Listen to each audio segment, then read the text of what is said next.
Thanks for staying with us on the SportsMax Zone inside the last 22 minutes of our show today, and we are continuing our build-up with the America's round qualifiers for the 2023 Netball World Cup in Cape Town, South Africa. These qualifiers are set for Kingston, Jamaica, starting on the 16th of October to the 22nd, and SportsMax will have live coverage of the 9-team event. Antigua and Barbuda, Barbados, Cayman Islands, St. Vincent and the Grenadines, Grenada, Trinidad and Tobago, USA and St. Lucia will battle for 2 places to the World Cup. Hosts, Jamaica, by virtue of being ranked 3rd in the world, have already secured a World Cup qualification. Today we have placed St. Lucia in the spotlight and are pleased to be joined by their assistant coach, Donna, Lynn, Peterson-Joseph, and a team captain, Roxanne Snyder. Ladies, welcome to the SportsMax Zone. Great to have you on. We have spoken to a lot of your upcoming rivals for the tournament already. Donna, Lynn, Peterson-Joseph, assistant coach of this team.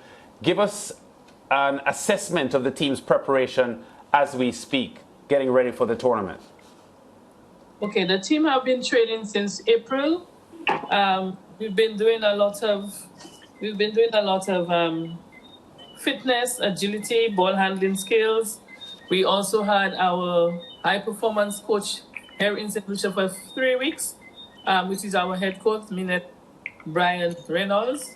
So we've been in preparation since April. Yeah, at the OECS tournament back in February in Dominica, you finished runners-up to St. Vincent and the Grenadines, didn't you? And you were rated as the best defensive team. You won the award for the best defensive team. How satisfied are you with that aspect of your game, and do you consider it the strongest part of St. Lucia's game? I wouldn't say the strongest part of St. Lucia team, but I am saying that it is an important part, and it is one that we're still working on, even if we got best defense player, but we're still working on it. Yeah, Roxanne, captain of the team, how satisfied are you with the preparation here? It's going to be a tough tournament. Barbados and Trinidad and Tobago would be considered as the top-seeded teams, the favorites to take those 2 spots. How much are you embracing the challenge of, upsetting the odds? I could tell you that we are really, really prepared. We have put in the extra work. We did not only focus on our physical ability, but we also got a lot of mental training in. And I think having been part of the OECS ECCB competition in February, we are more than ready to secure one of the 2 spots in Jamaica. Roxanne, speaking to the Barbados and the TNT ladies, they are very confident that those 2 spots have their names on it and that they'll sail through the tournament. What message would you like to send to them? Well, I believe it's a level playing field and everybody's going to put their best foot forward, but Team St. Lucia is ready. We have rebranded and we're coming out with our best foot forward, so everybody should be looking out for Team St. Lucia. In terms of intensity of preparation, is that an issue heading into the tournament? Because, of course, you would well know Jamaica, Barbados, TNT got high-level exposure at the recent Commonwealth Games. They were able to test certain things, certain systems, gauge your level of fitness against very good opposition, in fact, the best opposition in the world. St. Lucia not at the Commonwealth Games. So, relatively speaking, how intense is the preparation that you underwent as you are preparing for this competition? We are prepared for this competition because we had an international coach who joined us for 2 months. We will undergo some intense training where she designed a shooting clinic. So I could tell you that our shooting has improved tremendously and our averages will be going up. Also, we were able to do a lot of beach work and just have a lot of game plan so that we can emerge victorious. Yep. Donna, fitness of your team, I want to ask about that because we know that you could have the greatest skills in the world if you aren't physically able to last the intensity of the contest. And of course, ball handling goes through the window, tactical awareness falls apart, and everything falls apart. The basic building block is fitness. How fit are these ladies going into this competition? We are still working on fitness, but we have been playing with our male teams, our male netball team. We've also been playing with our rugby players. So we've been playing against the guys to build on our fitness. We've been doing gym work, beach work, court work. So we've been working on fitness. This is one of the priorities. Donna, in terms of I don't want to ask about mental preparation because it's the usual thing to ask, but I just want to talk about reasoning with the ladies and making them aware of the scale of the opportunity that is presenting itself. It's not often that St. Lucia enters a competition with a shot at making the World Cup in any discipline. These netball ladies have a chance of qualifying for the World Cup. Do you get the sense that this group is seized of this opportunity, that there is the will, the belief that they can get one of those 2 slots? We've been working hard mentally. We have brought in persons to speak to the girls, to work on the mentals. We've been doing some exercises also to get them prepared. And everybody knows how important it is, how important mental fitness is. You have to be fit mentally, physically. So we've been working, we've been bringing people in to speak to the girls on that. Roxanne, at this stage of the preparation, not too long from now, you'll be jetting over to Jamaica to get into action.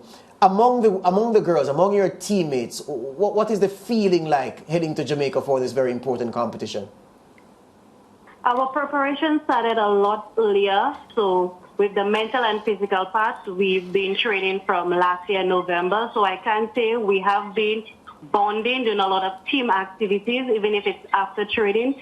So we actually know each other inside out. A few of us have coached the junior team who participated in the Caribbean Games earlier. So having molded them in that younger tournament and coming and being part of that team with the coach, I believe there is that synergy between the youth and the experienced players. So we are well off and well prepared.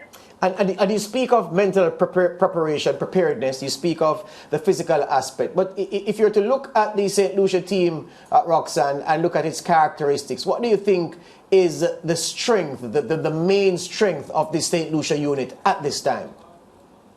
I think we are very flexible. We do have set game plans, but when it comes to the game, we're able to read a team in the first quarter and make the adjustments. So I think we are able to think on our feet, and we are very flexible and able to adapt to the situation. Donna, Lynn, in terms of the competitiveness within the group during training, do you look at this squad that is preparing and say you can already see your starting team taking shape? Or is it so competitive that you'll have a difficult task picking that starting selection, given that everyone is fit and available for you? It is a competitive team. Everybody is fighting to be on the first team. But you can look and see 1 or 2 persons that you can say, well, that is the starting person here, that is the starting person here. But they've been competing with each other in order to make the first 7. Everybody's competing for the first spot. Yeah, so you say that to say that you have strength in depth, which means that if you have to make in-game tactical changes with personnel, you won't believe as if you are taking a step down by taking out a starter and putting someone who began on the bench. The person coming off the bench should be just as good or is just as good as the person who started, because they're all competing to be on the first 7. Yeah. Finally, Donna, Lynn, the message to fans of St. Lucia Netball, what is that message? They know that the Jamaicans are 3rd in the world. They've already qualified. They know Barbados and TNT have pedigree, especially the TNT team, former world champions. And of course, with the Commonwealth experience, they should see that as an advantage, or may see that as an advantage. But fans of St. Lucia Netball, what are you promising them at this time? We are promising them a spot in the 2. One of the spots belongs to St. Lucia. Excellent. Roxanne, are you associating yourself with that promise? Yes, I am. All right. Yeah. Okay, I'm Roxanne and Donna Lynn, thank you very much for talking to us. Looking forward to see you joining us here in Kingston for this tournament, which will be live on SportsMax. All the best to St. Lucia. Thank you for having us. Thank you for having me. Yeah, okay, so the America's Netball World Cup qualifiers will be live, as we said, on SportsMax, the home of champions. It starts on the 16th of October and runs until the 22nd of October. George mentioned the level of fitness that the teams have to be at to compete at this tournament. They'll be playing like 7 games in the space of about 8 days, so it's going to be pretty taxing. We go to break. Back with more on The Zone after this.